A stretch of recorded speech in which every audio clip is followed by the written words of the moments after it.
I chose my topic after playing a video game called Assassin's Creed Unity, which is about a man who is accused of murder and sent to the Bastille, then escapes during the storming of the Bastille, and gets stuck in the French Revolution. So how did the French Revolution start? The main reason is because of the social stress in France during the French Revolution was its large population. At the beginning of the 18th century, France had 20 million people living within its borders. Over the century, that number increased by another 8 to 10 million. There were diseases and food shortages all over the country. Another reason for the French Revolution is the introduction of capitalism into everyday life. Things such as bigger overseas trades, the economy experienced continued growth.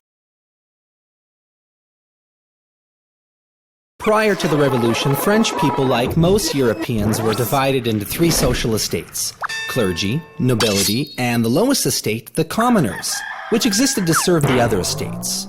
Above all was God's gift to mankind, the king. But this hierarchy was being questioned by the Enlightenment. People were categorized into three different social groups, which were the clergy, the nobility, and the common people. The nobility ruled over commoners, the king ruled over the clergy, nobility, and the common people.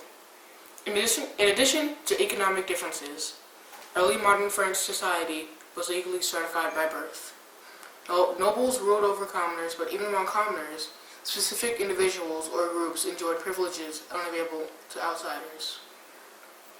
Because these privileges were passed on primarily through the inheritance, they tended to constrain social mobility, although without preventing it, since they could also be bought or sold.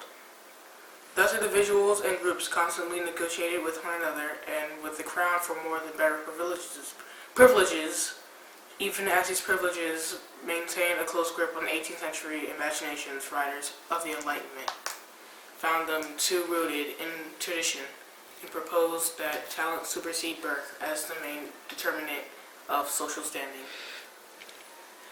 Even based on being good, they argued, social differences should not be defined by law, as they were in the old regime's orders.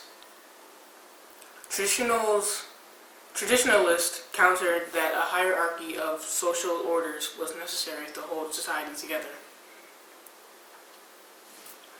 On June 12th, as the National Assembly continued to meet at Versailles, fear and violence consumed the capital.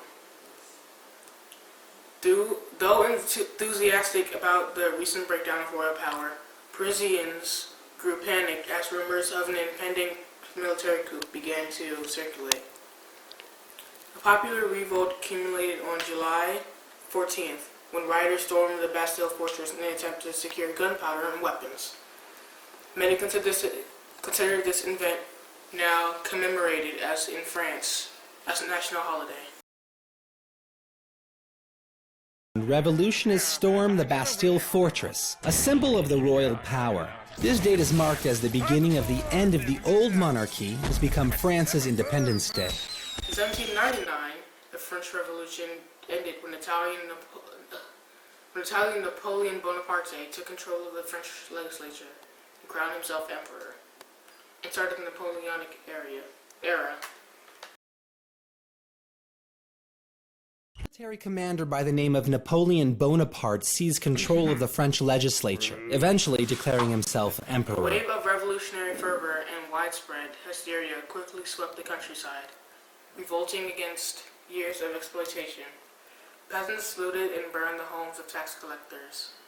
Landlords and the seigneurial elite, known as the Great Fear.